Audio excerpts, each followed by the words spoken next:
Olá, pessoal. Vamos para uma revisão dos julgados de 2025 de Direito Penal. O primeiro julgado diz o seguinte: a embriaguez voluntária e o estado de ânimo exaltado não afastam o dolo específico exigido para a configuração do crime de injúria racial, especialmente quando há prova da intenção de ofender a vítima com base em elementos relacionados à sua cor da pele.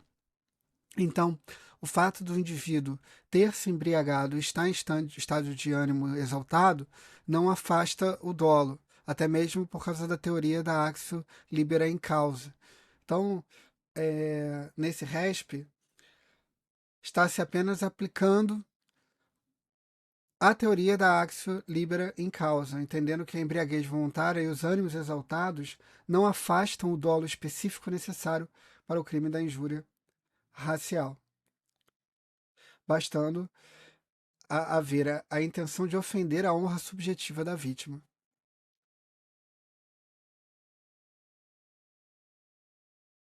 Nesse próximo julgado, o STJ entende que o crime de falsa identidade é um crime formal. Ele se consubstancia no momento em que alguém, consciente e voluntariamente, atribui a si ou a terceiro dados falsos sobre a própria identidade. Então não há necessidade da ocorrência de qualquer prejuízo, obtenção de vantagem ou outro resultado prático.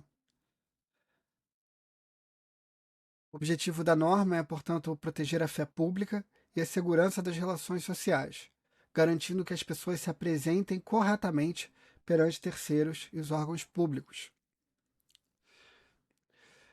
Aqui é um julgado em que o STJ entende que há a necessidade da apreensão da droga para que reste configurado o crime de tráfico de drogas, não sendo suficiente meros prints em redes sociais ou mensagens.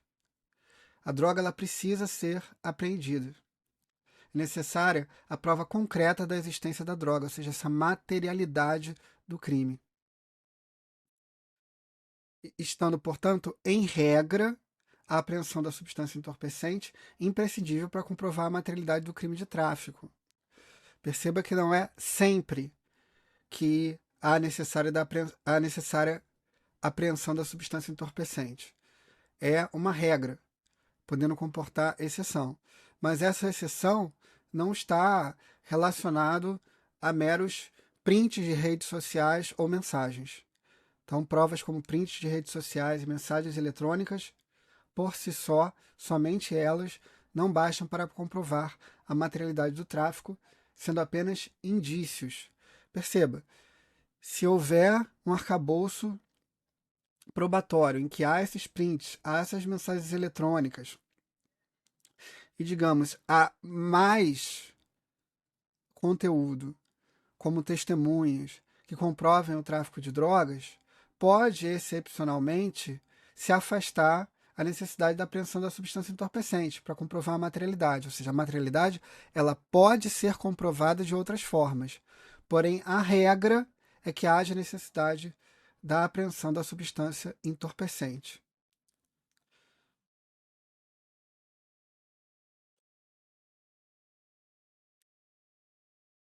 Agora aqui, nesse julgado, entende-se que a prática de roubo à noite, por si só, não autoriza o aumento da pena base.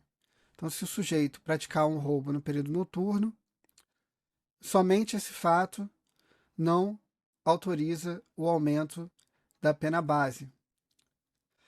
A não ser que seja demonstrado concretamente que o horário foi utilizado de modo estratégico para dificultar a defesa da vítima ou aumentar a gravidade do delito.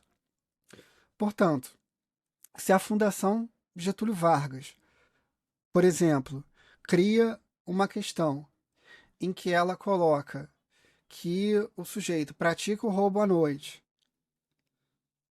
de modo a estrategicamente dificultar a defesa da vítima, então aí sim poderia-se haver o aumento da pena base.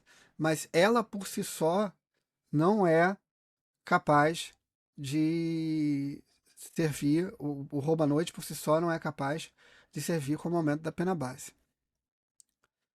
Aqui é um julgado que ele vai despencar em prova.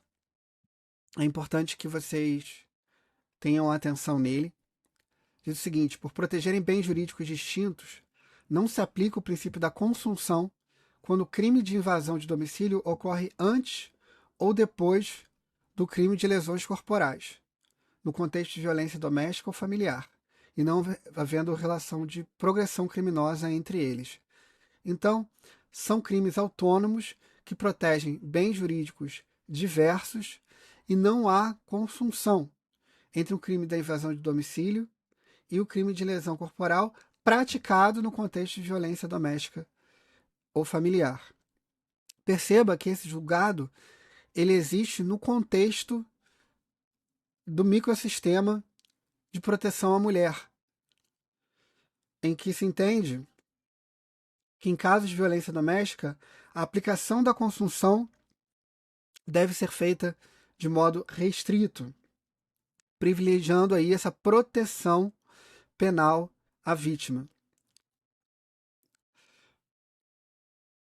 A Lei Maria da Penha determina uma política de combate à violência doméstica, exigindo resposta mais ampla e eficaz, com reconhecimento de todas as formas de violência. O STJ ele ainda coloca que o artigo 150, parágrafo 1º do Código Penal prevê um aumento de reprovabilidade para violação de domicílio cometido com violência.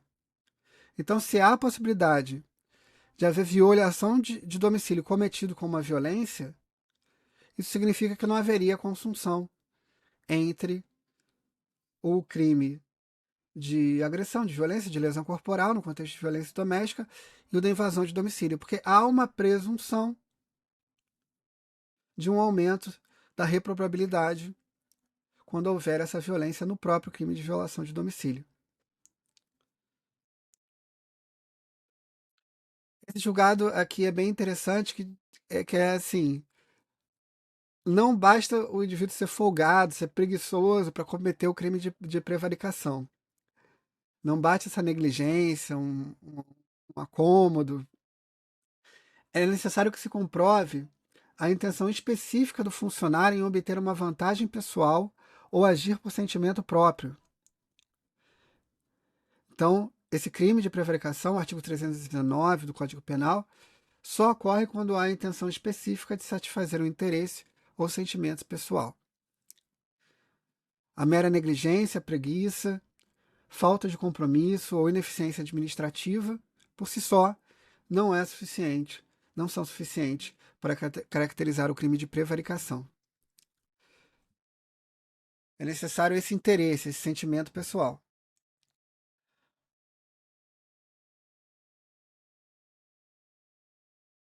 Entenda que também se decidiu que a discussão judicial sobre a validade do lançamento tributário não impede a investigação policial por crime tributário.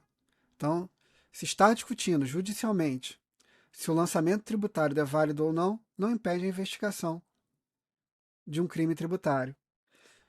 Aplica-se aí o princípio da independência das instâncias. A instância criminal é a independência da instância administrativa. Lembra, gente, daquele julgado que entendeu aplicar o princípio da insignificância no limite de 1.000 maços de cigarros? Esses 1.000 maços não podem ser cigarros eletrônicos. Não podem ser cigarros eletrônicos, decidiu a quinta turma do STJ. Cigarros eletrônicos têm um maior dano, eles provocam danos maiores ao organismo, também tem preços diferenciados, portanto você não pode simplesmente fazer essa equiparação entre 1.000 maços de cigarros e 1.000 cigarros eletrônicos. Então não se aplica essa jurisprudência dos 1.000 maços no caso dos cigarros eletrônicos.